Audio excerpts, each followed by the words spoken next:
জাতীয় নাগরিক পার্টির দুই নেতার ফেসবুক স্ট্যাটাস ঘিরে বিতর্ক তুঙ্গে। ক্যান্টনমেন্টে সেনা প্রধানের সঙ্গে বৈঠক নিয়ে হাসনাত আবদুল্লাহ ও সার্জিস আলমের পরস্পর বিরোধী মন্তব্য ঘিরে শুরু হয়েছে ব্যাপক আলোচনা। এবার তাদের এই বক্তব্যের কড়া সমালোচনা করলেন দলের সিনিয়র যুগ্ম মুখ্য সমন্বয়ক আব্দুল হান্নান মাসুদ।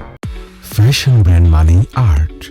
ঘটনার সূত্রপাত হাসনাত আবদুল্লাহর একটি পোস্ট দিয়ে, যেখানে তিনি দাবি করেন ক্যান্টনমেন্টে এক বৈঠকে রিফাইন্ড আওয়ামী লীগ নামে আওয়ামী লীগকে পুনর্বাসিত করার জন্য চাপ দেওয়া হয়েছে। তবে তার এই দাবির সঙ্গে দ্বিমত প্রকাশ করেন এনসিপির আরেক নেতা সার্জিস আলম। তিনি বলেন, বৈঠকে এমন কোনো চাপের বিষয় তিনি মনে করেননি।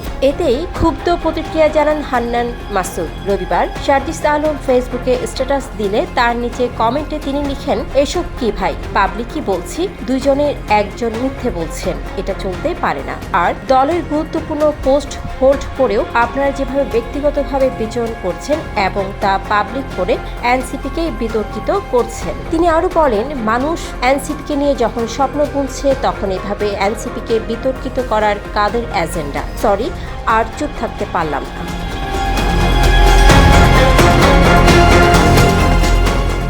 এনসিপির ভেতরে এমন অবস্থানগত পার্থক্য দলটির ভাবমূর্তির উপর কী ধরনের প্রভাব ফেলবে তা নিয়ে রাজনৈতিক বিশ্লেষকদের ভিন্নমত রয়েছে। কেউ বলছেন এটি দলীয় ভাঙনের ইঙ্গিত, আবার কেউ মনে করছেন এটি কৌশলগত অবস্থান নিতে অভ্যন্তরীণ মনস্তাত্ত্বিক চাপের অংশ।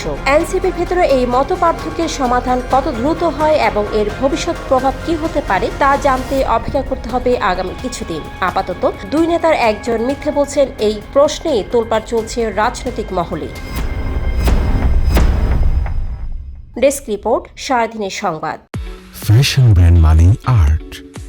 Men's, ladies and kids wear. Art be smart.